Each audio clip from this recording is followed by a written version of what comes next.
Hello students, today we will discuss topic partnership when revised values are not to be recorded in the books। तो हमने previous video में भी देखा था कि जब हमें कोई वैल्यू बुक में दिखाने से मना कर दिया जाए देन हमें कौन सी एंट्री पास करनी है। We have to pass only a single entry that is adjustment entry, जिसके लिए हमें सैक्रिफाइसिंग रेशियो और गेनिंग रेशियो की जरूरत होती है। According to this question old ratio है तो there is 3 partners A, B, C 3:2 इनकी ओल्ड रेशियो है and the new ratio will be 4:3:2। तो just first of all find out the sacrificing ratio, old ratio minus new ratio. तो A की old ratio की minus new ratio, तो find out होता है 5/72, then B then C। इन तीनों की हमने निकाल ली है। तो यहाँ पे क्योंकि ये माइनस की टर्म आ रही है माइनस की, तो इसको हम गेन बोलेंगे। ये प्लस की टर्म्स आ रही है तो हम सैक्रिफाइसिंग बोलेंगे क्योंकि हमने न्यू माइनस ओल्ड रेशियो किया है।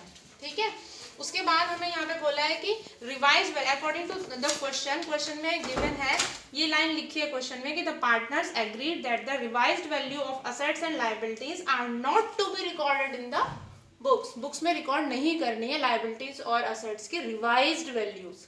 एंड ऑल्सो मेंशन कि they do not want to transfer or to distribute the general reserve.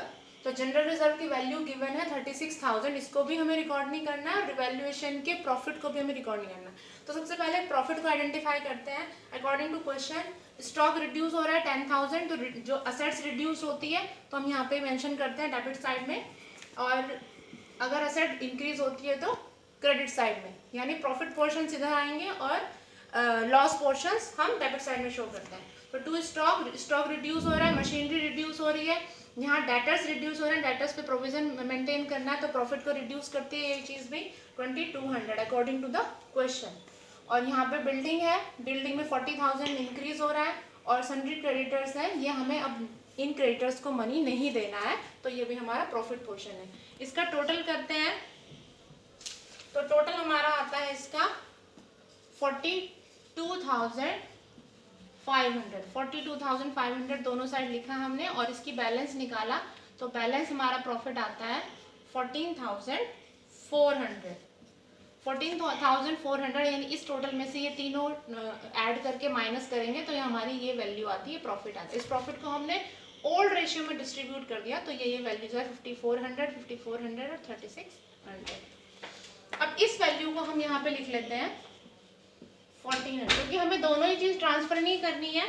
दोनों ही चीजों के लिए लिखा है कि हमें बुक्स में ट्रांसफर नहीं करनी है, तो बुक्स में ट्रांसफर नहीं करनी है तो टोटल ये आ गया। इस टोटल को हमने इस रेशियो में डिस्ट्रीब्यूट करना है। तो हमारी जो एडजस्टमेंट एंट्री का जो लॉजिक है वो ये कहता है कि gaining partner debit, A gain कर रहा है तो A's capital account debit to B to C, क्योंकि दोनों सेक्रीफाइस कर रहे हैं। अब इस वैल्यू को हमें इसमें डिस्ट्रीब्यूट करना है।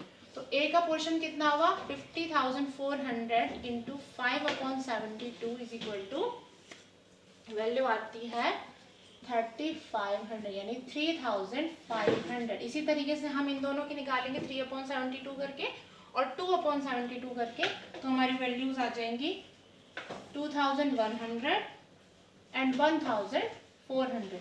तो ये सिंगल एंट्री पास करेंगे और जिसकी वजह से हम इन दोनों का इफेक्ट शो कर सकते हैं, यानी रिवैल्यूएशन के प्रॉफिट का भी और जनरल रिजर्व का भी। Thank you so much.